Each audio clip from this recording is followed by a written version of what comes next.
What's up, guys, and welcome back to another episode of Keeping Up with the Commanders. It is finally draft week. We are finally here after 3-4 months of waiting. If you're a Commanders fan like me, you've been waiting for this for probably 6 or 7 months by now.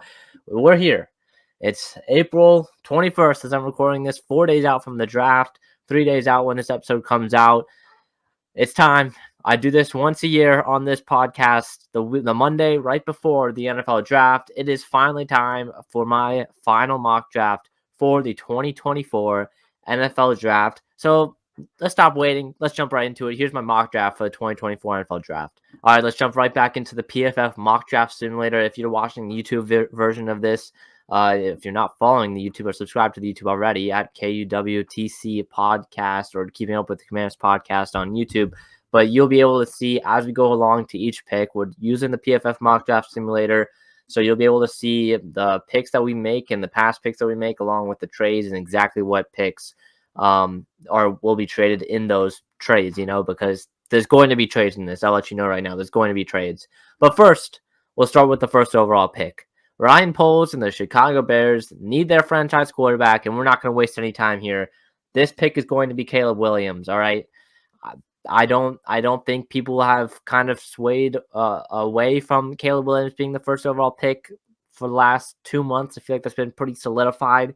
I would say Caleb Williams took only one visit in his pre-draft process, and that was to the Chicago Bears. He canceled all of his other visits. So, the Bears definitely gave him a promise, and we'll select him with the first overall pick. I would be stunned if Williams isn't the pick at number 1 for Chicago. Now, this is where things get interesting. The second overall pick, the Washington Commanders. Who do they go with to be their next franchise quarterback? Adam Peters has said that he won't be trading out of this pick. It's going to be very unlikely to trade out of this pick, he said in his pre-draft press conference earlier this week. I doubt they do. I really think they go quarterback here. I feel like by now they know who that's going to be, whether it be Drake Maye, whether that be Jayden Daniels, whether that be J.J. McCarthy. You can make a case for all of them here. I'm just going to make a quick case for all of them. We'll start with Drake Maye. Drake Maye, he's 6'4". He's a prototypical pocket passer, but he can also move around. I really like his ceiling. He's got a high ceiling. He can pretty much hit any throw in the book when he's accurate. He can throw over the middle of the field. He can put the ball in places that are just in perfect tight NFL windows he can throw into. He's got great pocket presence. I feel like that's kind of underappreciated about him. Moving on to Jayden Daniels. I don't know where he is. Okay, Jayden Daniels, the quarterback out of LSU, the Heisman winner out of LSU. We'll start with him. It's just his electric speed on the field, right? His dual threat ability. That's what's going to make him special in the NFL. The question surrounding him will be, of course, what can he do under pressure? His pressure to sack ratio is very bad. It's, I believe, in the 20s. It's historically bad. But Jayden Daniels' dual threat ability and his deep passes and deep pass accuracy is what's going to get him drafted pretty highly in this draft. At the 28th ranked prospect according to PFF, J.J. McCarthy out of Michigan. Of course, he's kind of the wild card. He's kind of rose up draft boards recently in terms of he had a great combine. He's had great interviews, that leadership, that winning that NFL GMs tend to like. That's what's going to get him drafted in the first round or later this week. But for Washington, if you haven't read my article yet, I wrote an article debating the top 2 quarterback prospect choices for the Washington Commanders, Drake Maye and Jayden Daniels. That's on TWSN, the Right Way Sports Network. If you haven't read it already, I really recommend you read it because that's kind of where I laid out, I know everything, the strengths, the weaknesses, the advanced stats for each prospect, the film, and all of that. So if you want to read it, that's on TWSN.net. And if you read it, you would know my selection for Washington would be Drake Maye. I think Drake Maye is the clear QB2 in this class. I mentioned his ceiling. I mentioned he can make any throw in the book. I have a lot more concerns with Jayden Daniels. I don't know if it's because I was traumatized with RG3 when I was younger, but Jayden Daniels, his running style reminds me a lot of him. I'm not saying he's going to be RG3 or have that RG3 arc that he had, but his running style reminds me a lot of him. Jayden Daniels is he's kind of like Sam Howell in a way, where he can throw that. He's got a great deep ball, but some of the stuff across the middle of the field in the intermediate range is not one of his strengths, and then that pressure to sack ratio is something that was very bad for him last year, and he's not going to be going into one of the best offensive lines in the league. But with that being said, with Jayden Daniels' agent being on Twitter and stuff, making it known that Jayden Daniels doesn't really prefer to be in Washington, all that drama that happened, I'm not really going to talk about it a lot, but that's kind of just a bunch of noise. After all that, I still think Washington selects Jayden Daniels here with the second overall pick. So I'm going to go Daniels at number 2 for the Washington Commanders. I think he's ultimately going to be the pick. I would rather have Drake Maye, but I think Daniels is the pick here, number 2, which brings New England on the clock at pick number 3. You've got Drake Maye on the board. You've got Marvin Harrison Jr. Those are probably the top 2 guys that you would be thinking about, maybe potentially Joe Alt, but I think it's between Drake Maye, Marvin Harrison Jr. I think the Patriots have set on going with the quarterback, and I really think Drake Maye is their QB2. If Washington does go with Drake Maye, I really feel like there's a good chance the Patriots go with Marvin Harrison Jr. or they trade out. But since Drake Maye is on the board, from the reports that I'm hearing and stuff, I think Drake Maye is their QB2. So I'm going to go Drake Maye for the New England Patriots at pick number 3. Brings us to pick number 4. And now this is kind of where I would feel like the draft opens up. I really think picks 1 through 3 will all be quarterbacks, and it's going to be Caleb Williams at 1, Jayden Daniels at 2, and Drake Maye at 3. After that, this is kind of where the draft opens up, right? You've got the Arizona Cardinals. You've got the Vikings potentially wanting to move up. Some other teams potentially wanting to move up as well. With JJ McCarthy still on the board, only one time ever 4 quarterbacks, or I don't think it was either one time or no times ever 4 quarterbacks went with the first 4 picks in the draft. I don't think it's going to happen this year. I don't think JJ McCarthy. I don't think a team's going to be able to trade up for the 4th overall pick. If this happens, if the Vikings do end up trading up to the 4th overall pick, by the time I record this and this episode comes out, they're going to have probably like 10 hours, maybe a little bit more than that, actually, probably about like 12 hours, right, to make that trade. That'd be pretty crazy. But I think the Cardinals here are going to stick at 4, and they're going to select the best wide receiver in this draft. That is Marvin Harrison Jr. Look at some of his numbers. You see that 43.3% contested catch rate, 3.44 yards per route run, the 89.6 receiving grade in 2023.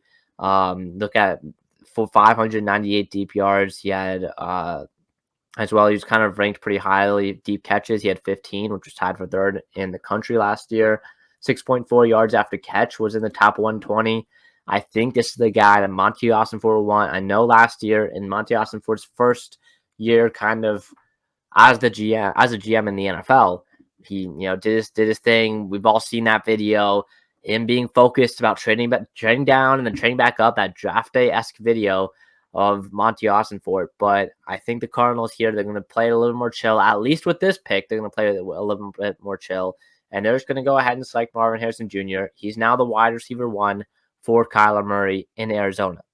Moving on to pick number 5, you've got Harbaugh as well at the coach. I don't know why I was blanking there. You've got Harbaugh coach for the LA Chargers. His philosophy at Michigan, running the ball. That's kind of his thing. You've got some of the top wide receivers on the board. Malik Neighbors, Rome Odunze. You've got Brock Bowers there. Some elite passing weapons on the board. But this guy, Joe Alt, the tackle out of Notre Dame, is going to be staring down he's going to be staring right at Harbaugh on the board at 5. And I think this is going to be Joe Alt to the Chargers at 5. I don't think we're going to see a trade within the first 5 picks. I know there's a lot of talks about the Chargers potentially trading back, which I could definitely see them doing. I could definitely, probably the Chargers are probably the most likely team in the first 5 picks to trade out, in my opinion. The next being, I would even say the Patriots, because I really think the Cardinals are probably set in stone on Marvin Harrison Jr. But at 5, I have the Chargers going with Joe Alt here. So they're going to get their tackle. You got Rashawn Slater at left. You're going to move probably Joe Alt to right or move Slater over to right and put Joe Alt in at left. But you've got your tackle duo of the future, Rashawn Slater at one end, Joe Alt on the other end. Doesn't really matter which. Plus, you've already brought in Gus Edwards. You brought in J.K. Dobbins to run that running style that Greg Roman wants as the offensive coordinator in LA. I think this is another guy that's going to do a very good job of it. So Joe Alt at 5. Number 6, the New York Giants are on the clock at number 6. And okay, this is an interesting one, right? Because you've got the wide receivers on the board, but you've also got JJ McCarthy on the board. You didn't need to trade up for him, right? You've got JJ McCarthy on the board. You don't need to trade up for him, but you've got the wide receivers. I would be very surprised if the New York Giants draft a quarterback in the first round of this draft. I would be very surprised if they do. I mean, if you're Joe Schoen, if you're Brian Daboll, you've committed $81 million, I believe, in guaranteed money to Daniel Jones to be your quarterback.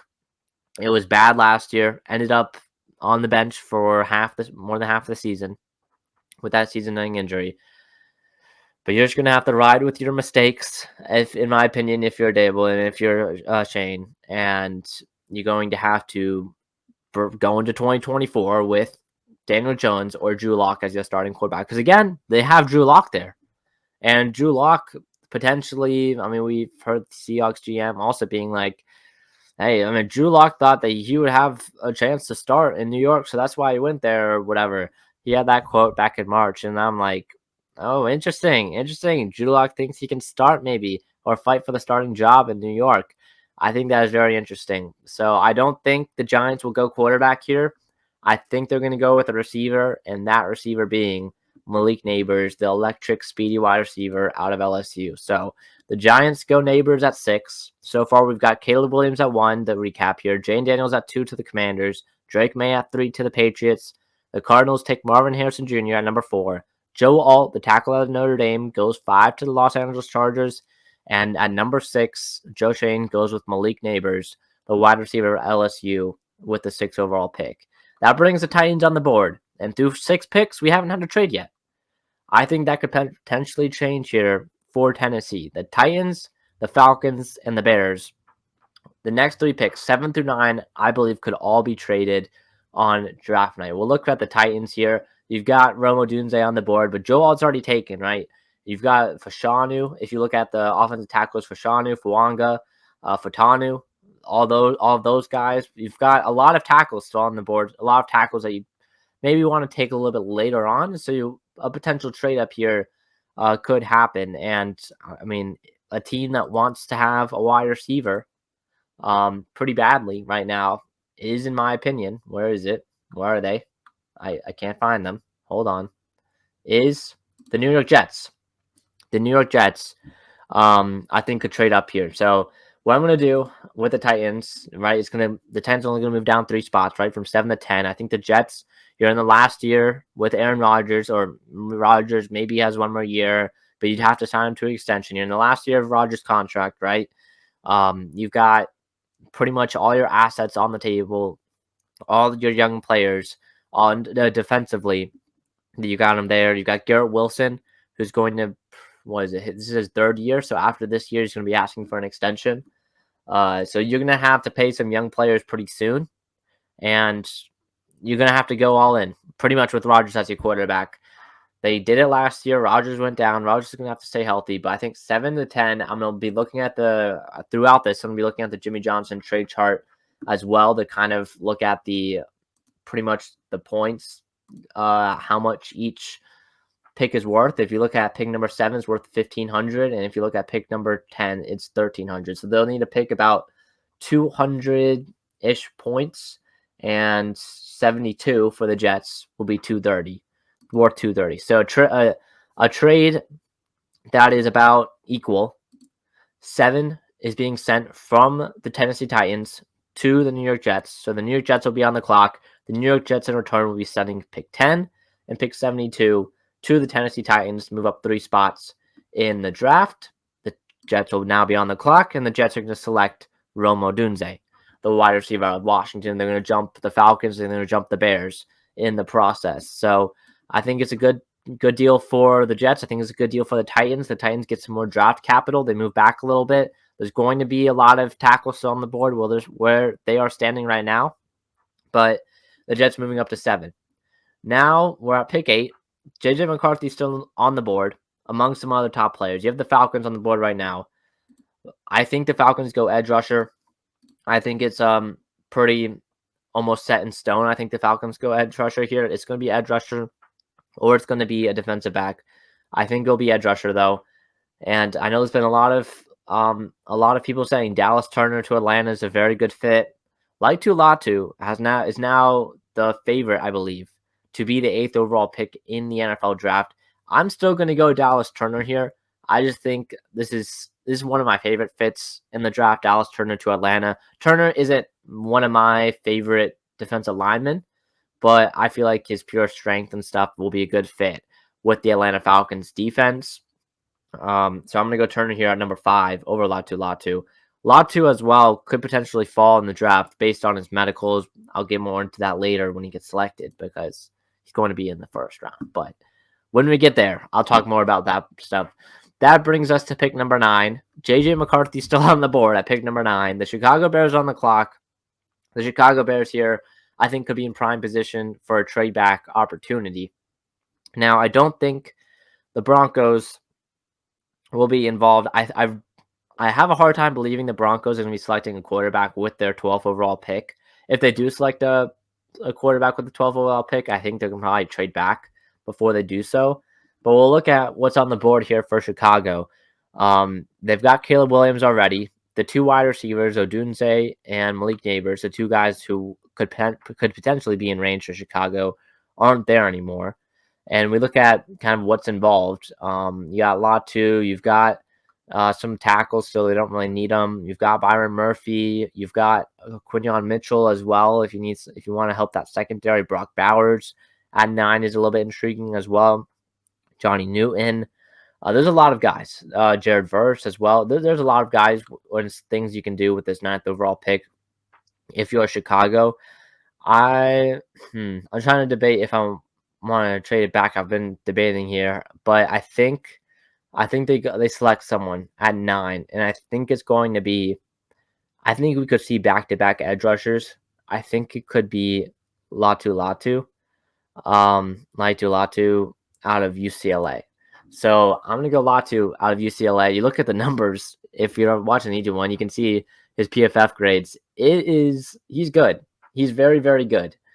He had 6 games with a 90 overall PFF grade or better. That's elite. He had a 96 overall PFF grade in 2023. Incredible. So I'm going to go Latu at 9 for the Bears. I really love Latu. He's my 3rd ranked prospect in this class. Just the stuff he brings with his hand fighting ability, it's elite. His pass rush moves, just his bag of pass rush moves is incredible.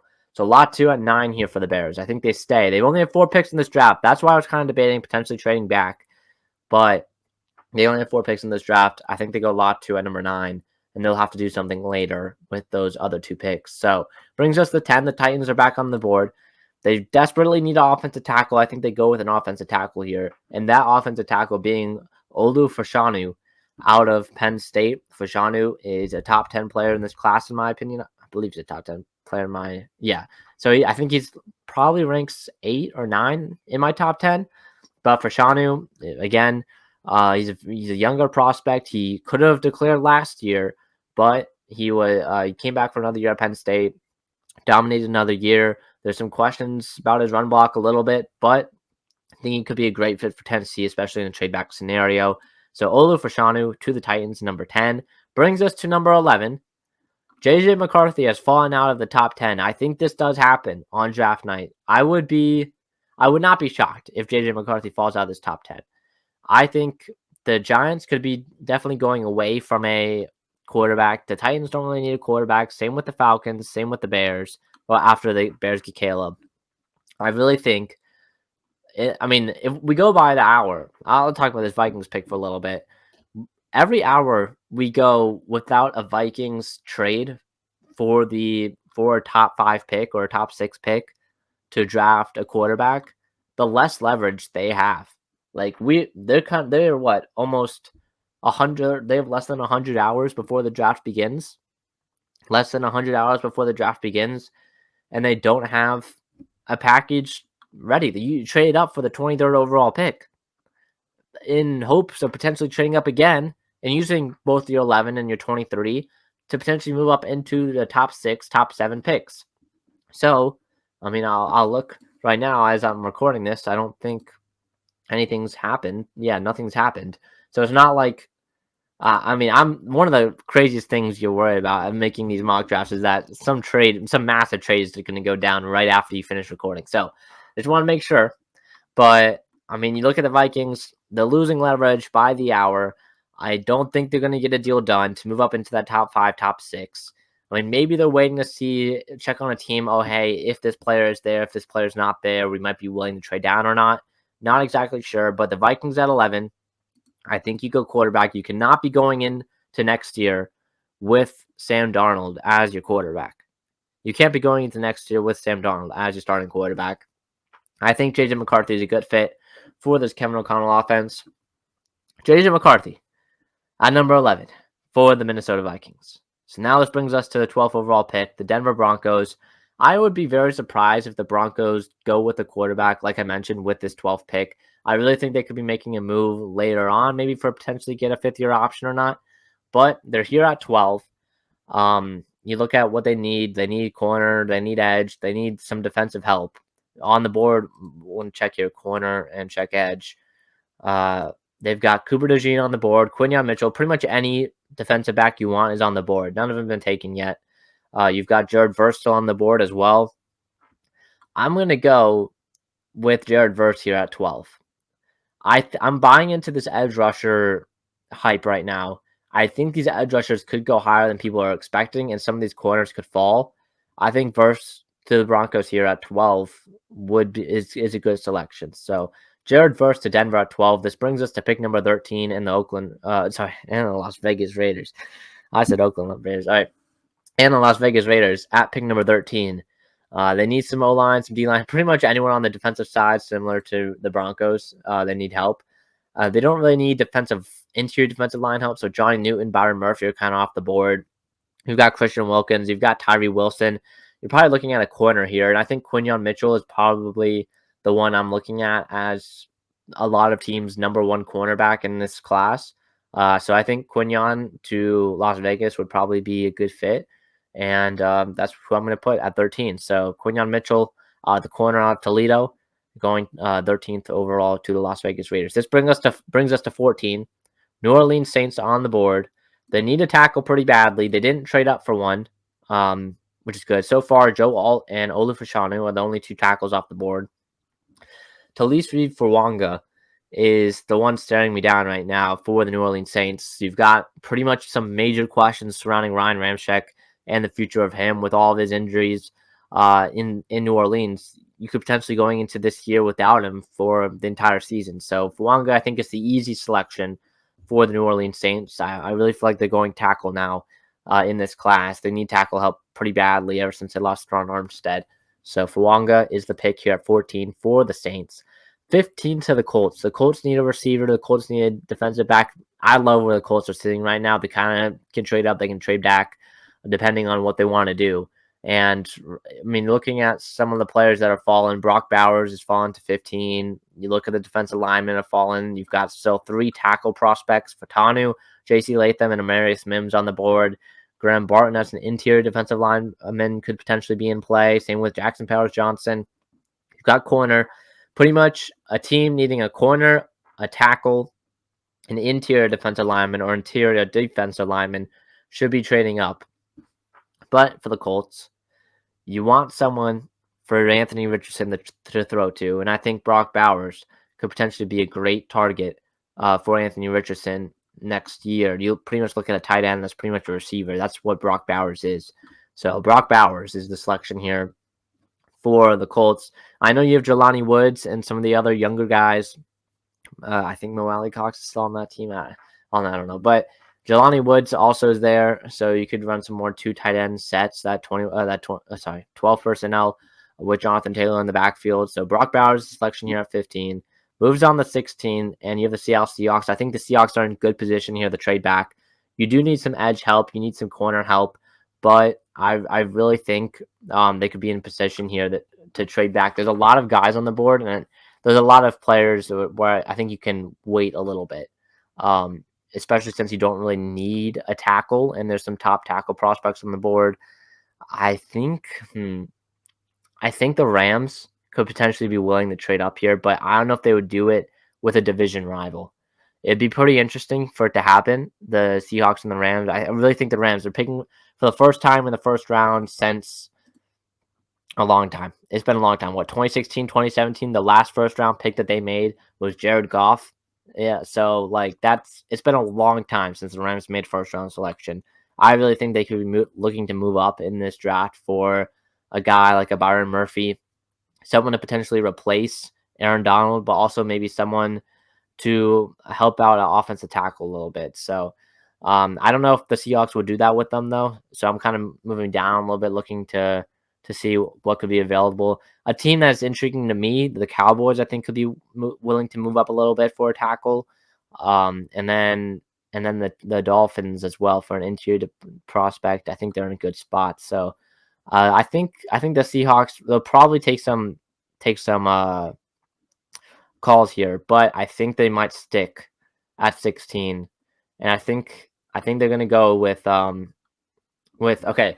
So here's the thing. I've cut it down between two prospects for the Seattle Seahawks, Cooper DeJean, but then also, I mean, I've heard some stuff like I've heard Junior Colson could be involved at the 16th overall pick.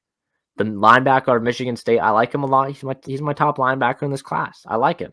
I don't know if he's 16th overall pick worthy. I don't really like the softball linebacker class a lot, but I mean, he could be in play. I think the Seahawks, they'll go with Cooper DeJean at pick 16. That moves us to the Jags at 17. And the Jags, they need a defensive back pretty badly. Cooper DeJean just went off the board. Quinyon went off the board a little while ago. I think they go with a defensive back, and that one being Terrion Arnold. So pretty simple pick for the Jags. Brings us to the Bengals. The Bengals need interior defensive line help. They need a tackle, a lot of stuff. So you look at Byron Murphy, look at Johnny Newton, some of the other tackle prospects. I think in this scenario, I think they could go with Amarius Mims. I think Mims is Mims going over Fatani would be something for sure, but they need a right tackle. And I think Mims could be the pick here. They got, I believe they got Trent Scott, but I think Mims could be the pick over defensive lineman. So I'm going to go with Amarius Mims at 18. That moves us to 19. Byron Murphy, no questions asked for the Los Angeles Rams. They're going to want an Aaron Donald replacement, and that's going to be Byron Murphy. He reminds me, I mean, like he's a smaller defensive lineman like Aaron Donald. He's got a bag of pass rusher moves. Like him a lot at number 19. Number 20, we go to the Steelers. And a guy that's staring at me that I think the Steelers could love is a Kool-Aid McKinstry or a Nate Wiggins. I think fits them pretty well. Then they need a corner, but they also need a tackle as well and wide receiver help. There's a lot of places they can go here at 20, which is why I think they're going to be trading down. They're going to trade down with the Dallas Cowboys. See, even PFF agrees with me. I think they're going to trade down with the Dallas Cowboys. You look at Jimmy Johnson trade chart. Pick number 20 is worth 100. Sorry, I can't even talk. Pick number 20 is worth 850. Pick number 24 is 740. So you need something about worth 100 points. Does 20 for 24 and 87 work? Maybe. I think so. 87 would work. To move up 4 spots, you get a third rounder. I like this a lot for both sides. You've got time for the Steelers here. A lot of options on the board still. You can move down a little bit, get some more value for the Cowboys. One of my favorite fits for them is Troy Fautanu, the tackle out of Washington. You look at Tyler Smith. Now he's going to move over to left tackle. He played left tackle a little bit. He played left tackle at Tulsa. Played left tackle a little bit with Tyron Smith out for a little bit last season. But Troy Fautanu, you bring in that flexibility. If Tyler Smith struggles on the outside, you can move Fautanu to the outside. You can move Fautanu inside. You can play both left tackle and left guard for you. You have that left side of your line duo set for the future. Troy Fautanu for the Dallas Cowboys at pick number 20. Pick number 21 for the Miami Dolphins. I love Graham Barton going to the Dolphins. I feel like Barton is almost a lock to go to the Dolphins. He's one of the more popular picks. But I'm going to go Graham Barton out of Duke here over Jackson Powers-Johnson. I love Jackson Powers-Johnson. He's I believe he was also a top 10 prospect for me. If not, he was just outside my top 10. I love Jackson Powers Johnson, but I feel like Barton here could maybe shock people a little bit and go ahead of Jackson Powers Johnson. So Barton's stock has kind of rose a little bit recently. He's going to go 21 here to the Dolphins. The Eagles now at 22. They need a defensive back pretty badly. I think Kool-Aid and Nate Wiggins are definitely the two guys to look at for Philadelphia. I think Kool-Aid's going to be the pick. Nate Wiggins is a guy I think could definitely fall a little bit. I have Nate Wiggins as my 6th or 7th ranked prospect, but I could see him falling just because of his size. He's, again, great speed. That 4.2, what was it? 4.28 speed or 4.31, so something around there. 4.28 speed, somewhere around that, as well. It's just crazy. So Kool-Aid McKinstry, though, for the Eagles, I feel like it's just the more Eagles pick. So Kool-Aid out of Alabama to Philadelphia. The Vikings are on the clock at 23. The Vikings here, I think they picked J.J. McCarthy at 11, right? And so now you're probably going either interior offensive lineman or maybe defensive lineman, defensive back. I think Nate Wiggins, pairing him up with Andrew Booth again would be pretty special. Pairing Nate Wiggins up with Andrew Booth. The two Clemson boys playing together again in Minnesota. Nate Wiggins to the Minnesota Vikings. The Steelers are back on the clock at pick number 24. Still need a tackle. Like I mentioned, there's still tackles on the board. There's J.C. Latham on the board still. You need a defensive back. There's not really any good defensive backs on the board. But I think Latham, you've got Broderick Jones already at right tackle. Latham's more of a right tackle. You kind of need a receiver. I think a receiver is probably the pick here. I'm going to go with Brian Thomas.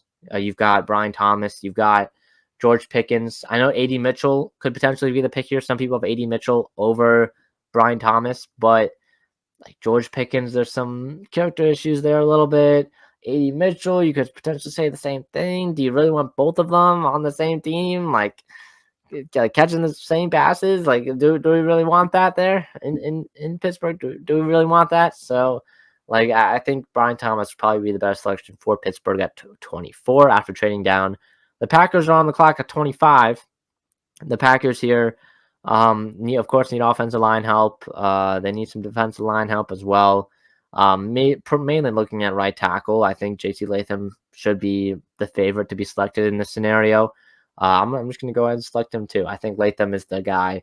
You've also got Johnny Newton, but you've kind of gone to defensive line early recently. I think Latham being your right tackle, maybe you can move him to left tackle potentially as well, would be the selection here. Some of the other top offensive line, we saw the run, Amarius Mims at 18, and then at 20 for Tanu and 21, Graham Barton, could be something as well. Latham, though, at right tackle, I think the Packers go ahead and select him. Now, we move on to 26, and this is, again, a Commanders podcast, so I want to talk about where Washington stands in this, because there's a lot of talk about Washington potentially trading back into the first round for one of these tackle prospects. I think these tackle prospects go pretty early. Like, I'm talking like late teens.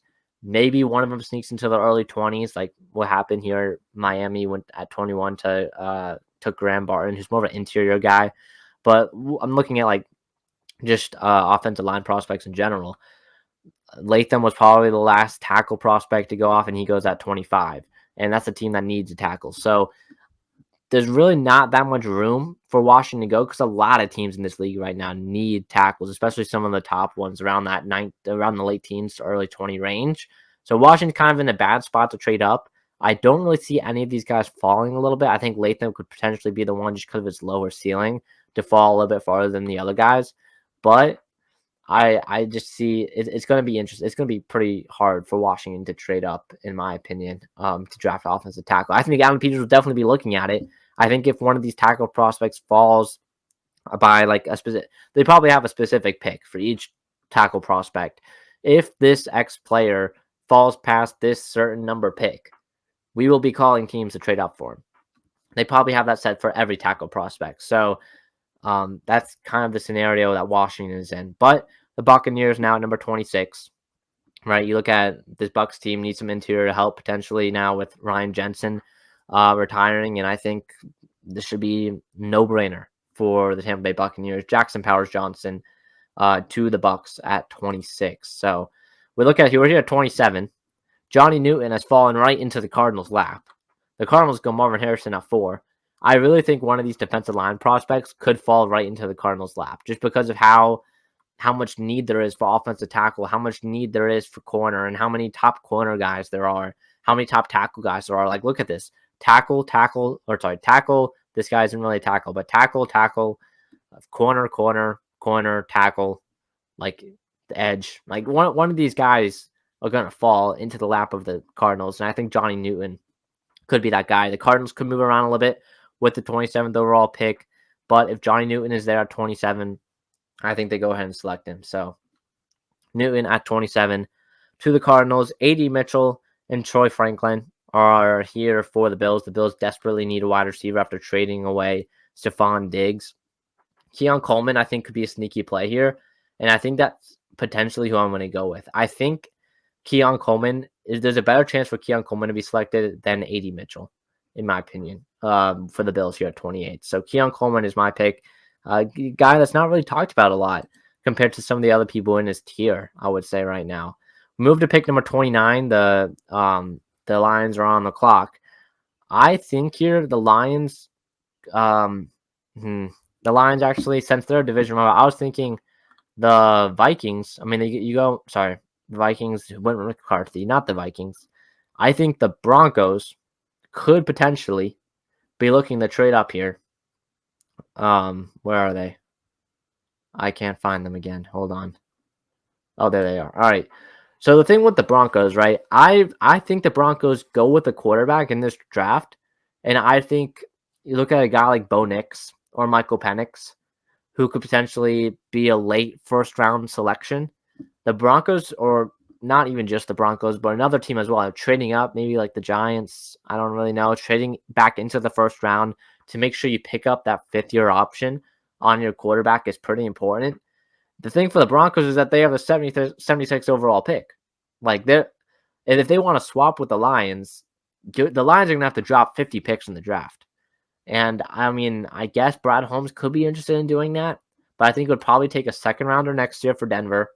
You look at the trade chart, that's probably worth, 76 is worth 210 points, and 29 is worth 640 points. So you need about 400 points. A second next year is about worth 400 points. Plus, I think it'd take a little bit more since it's that quarterback tax.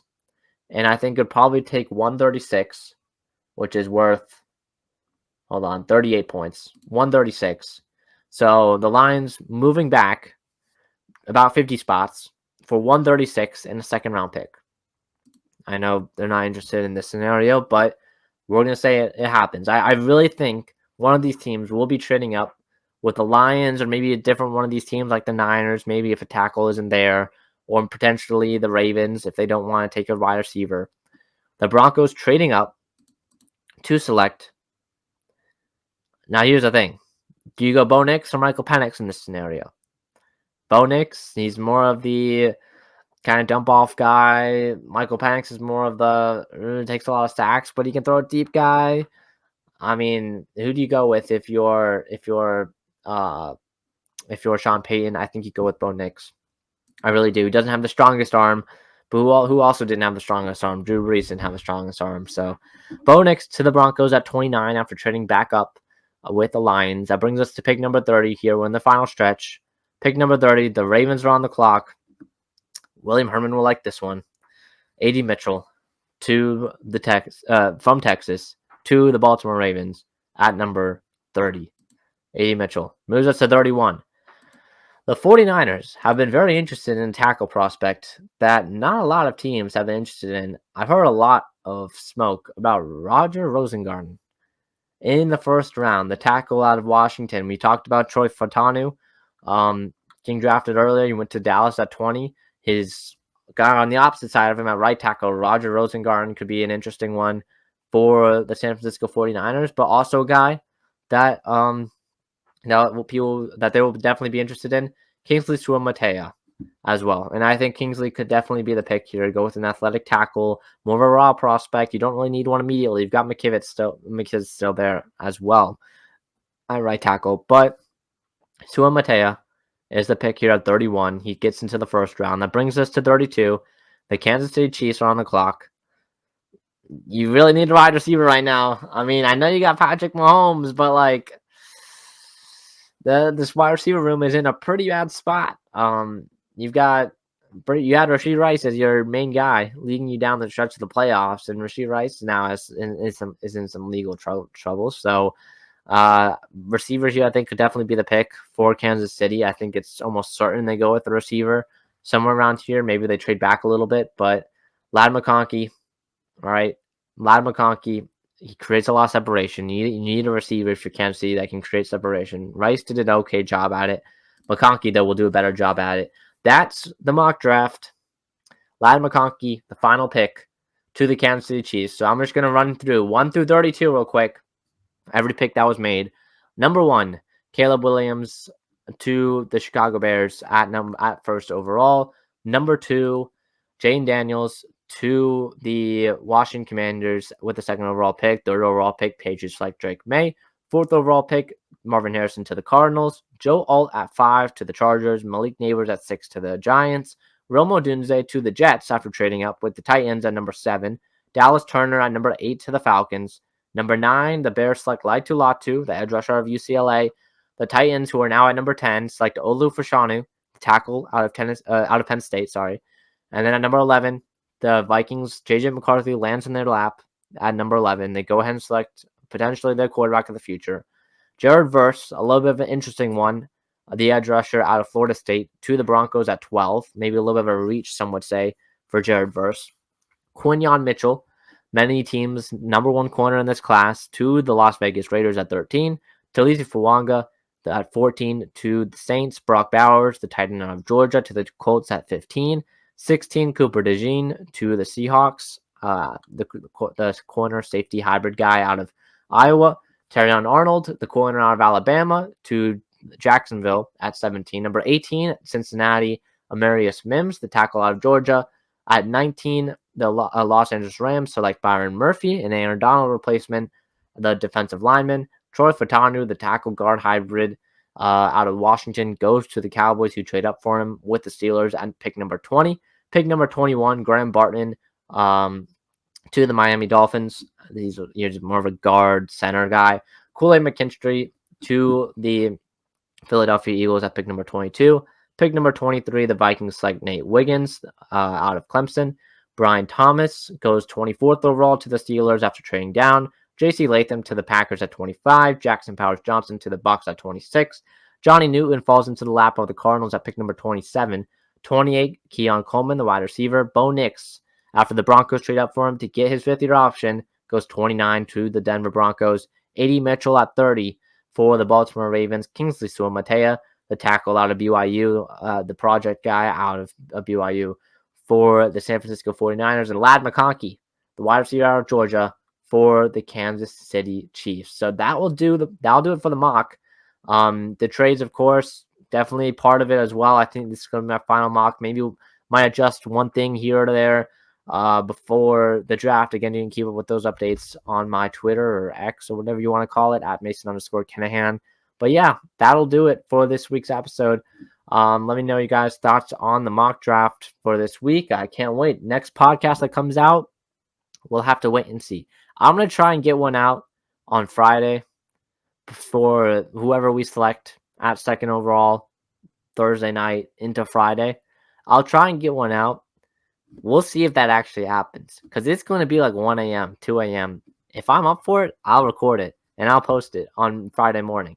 But if I'm not, next episode will come out Sunday morning on breaking down the entire draft class for the Washington Commanders. So maybe expect a little bit of an episode Friday morning. But if you don't see one, one will definitely come out no matter what, Sunday morning, breaking down every prospect the Washington Commanders drafted, and my thoughts on every selection or every trade potentially the Washington Commanders make. So let me know you guys' favorite picks from this mock draft that'll do it for this week's episode of Keeping Up with the Commanders. 45 minutes long, this one. Pretty long one. But that'll do it. See you guys in the next one. It's draft week. Peace.